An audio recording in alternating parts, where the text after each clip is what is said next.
নমস্কার বন্ধুরা, আশা করি আপনারা সবাই ভালো আছেন। আর পূর্বাস কিচেনে আপনাদের সবাইকে স্বাগত জানাই।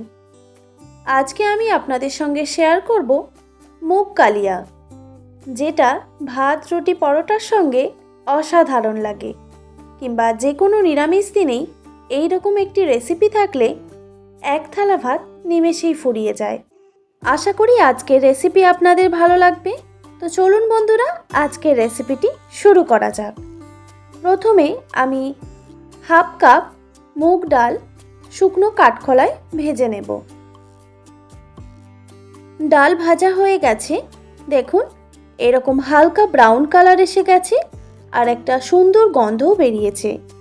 এবার আমি গ্যাসের ফ্লেমটা অফ করে এই ডালটাকে 3 থেকে 4 বার জল পাল্টে পরিষ্কার করে ধুয়ে নেব।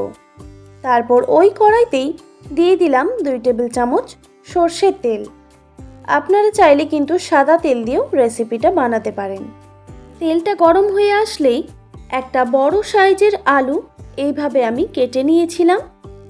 এবার আলুগুলোকে ভেজে নিতে হবে। সামান্য পরিমাণে নুন দিয়ে আলুটাকে বেশ লাল লাল করে ভেজে নিতে হবে।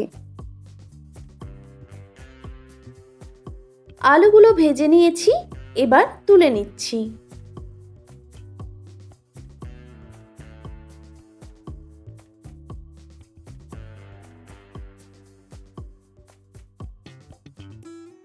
তারপর ওই কড়াইতেই 3 থেকে 4টা পটল আমি এইভাবে খোসা ছাড়িয়ে কেটে রেখেছিলাম।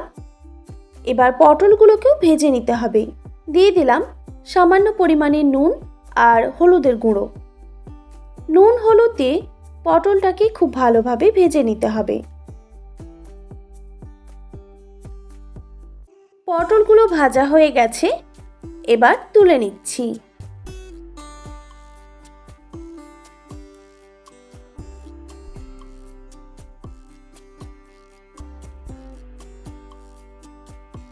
কড়াইতে যতটুকু পরিমাণ তেল রয়ে গেছে, বাকি রান্নাটা আমি এই তেলেই করব। তেলের মধ্যে দিয়ে দিলাম একটা তেজপাতা, 1 টুকরো দারচিনি, 2টো লবঙ্গ আর একটা এলাচ। গোটা গরম মশলা থেকে সুন্দর ফ্লেভার ছেড়ে দিলেই দিয়ে দিলাম হাফ টিস্পুন গোটা জিরে। সব গোটা মশলাগুলো যখন ভাজা হয়ে আসবে, দিয়ে দিলাম টমেটো কুচি আর আদা বাটা আর সামান্য পরিমাণে নুন। এবার আদা আর টমেটো খুব ভালোভাবে ভেজে নিতে হবে।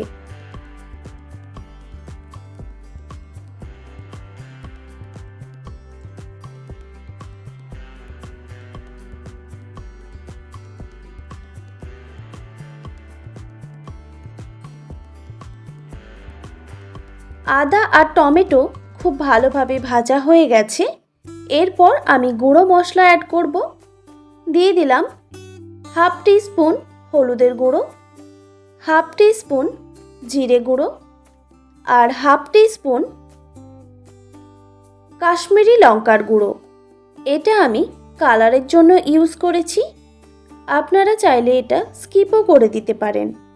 এরপর সামান্য গরম জল দিয়ে মশলাটাকে খুব ভালোভাবে কষিয়ে নিতে হবে।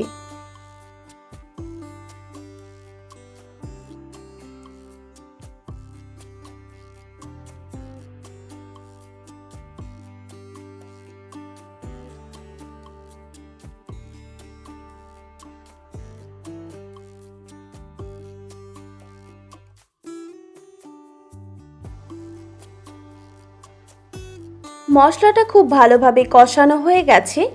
এরপর ডালটা যে আমি ভেজে নিয়েছিলাম প্রথমেই, সেটা ভালো করে পরিষ্কার করে ধুয়ে আমি ভিজিয়ে রেখেছিলাম, সেই জল সমেত ডালটা দিয়ে দিলাম। এরপর মশলার সঙ্গে ডালটাকে খুব ভালোভাবে কষিয়ে নিতে হবে।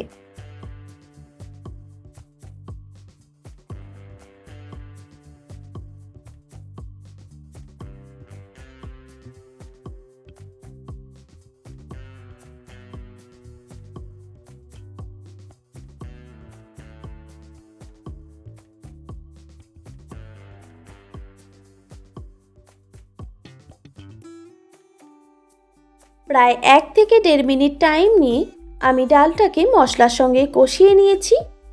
এরপর অ্যাড করে দিলাম ভেজে রাখা আলু। আলুটা যেহেতু সেদ্ধ হতে টাইম লাগে, সেই জন্য আমি ডালের সঙ্গেই আলুটা অ্যাড করে দিলাম। তারপর আবারও কয়েক সেকেন্ড ডাল আর আলু মশলার সঙ্গে ভালোভাবে কষিয়ে নিয়েছি। এরপর আমি জল অ্যাড করব। দিয়ে দিলাম পরিমাণ মতো উষ্ণ গরম জল। তবে জলটা আপনারা আপনাদের আন্দাজ মতো দেবেন। আপনারা কেমন গ্রেভি পছন্দ করেন সেই অনুযায়ী জলটা দিয়ে দেবেন।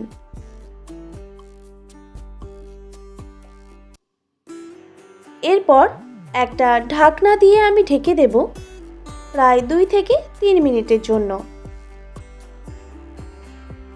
আর অবশ্যই গ্যাসের ফ্লেমটা মিডিয়াম রাখতে হবে। 2-3 মিনিট পর ঢাকনাটা আমি সরিয়ে নিলাম।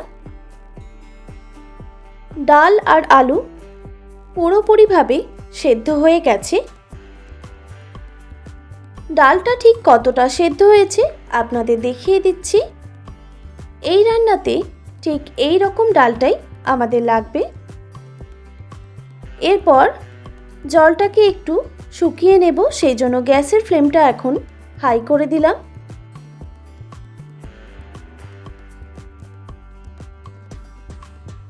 এরপর দিয়ে দিচ্ছি ঝালের জন্য 2টো কাঁচা লঙ্কা। তবে ঝালটা আপনারা অবশ্যই কম বেশি করে নেবেন।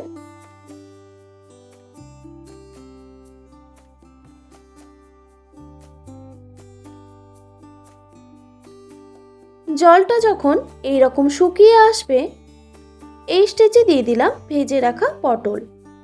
পটল যেহেতু নরম সবজি, তাই পটলটা আমি শেষেই অ্যাড করলাম।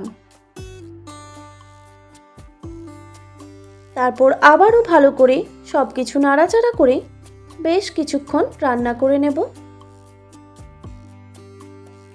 আর শেষে দিয়ে দিলাম হাফ টিস্পুন গরম মশলার গুঁড়ো আর স্বাদ অনুযায়ী চিনি।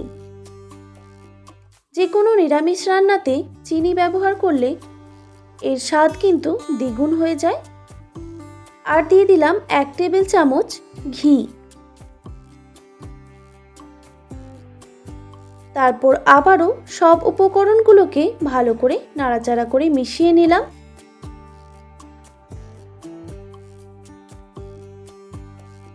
আমাদের মুগ কালিয়া একদম রেডি। এবার গ্যাসের ফ্লেমটা অফ করে দিলাম। দেখুন দেখতে কতটা লোভনীয় হয়েছে, আর এটা খেতেও দুর্দান্ত হয়। আপনারা অবশ্যই বাড়িতে একবার হলেও ট্রাই করে দেখবেন। আর কেমন লাগলো আমাকে কমেন্ট করে জানাতে একদমই ভুলবেন না। আশা করি আজকের রেসিপি আপনাদের ভালো লেগেছে। আর ভালো লেগে থাকলে অবশ্যই একটি like, comment, share and subscribe করে দেবেন। আর পাশে থাকা বেল আইকনটিও প্রেস করে দেবেন। তাহলে নিত্য নতুন রান্নার ভিডিওগুলি আপনাদের কাছে পৌঁছবে। ভালো থাকবেন, সুস্থ থাকবেন। দেখা হচ্ছে নতুন কোনো রেসিপি নিয়ে। আর এতক্ষণ আমার সঙ্গে থাকার জন্য আপনাদের সবাইকে অনেক ধন্যবাদ।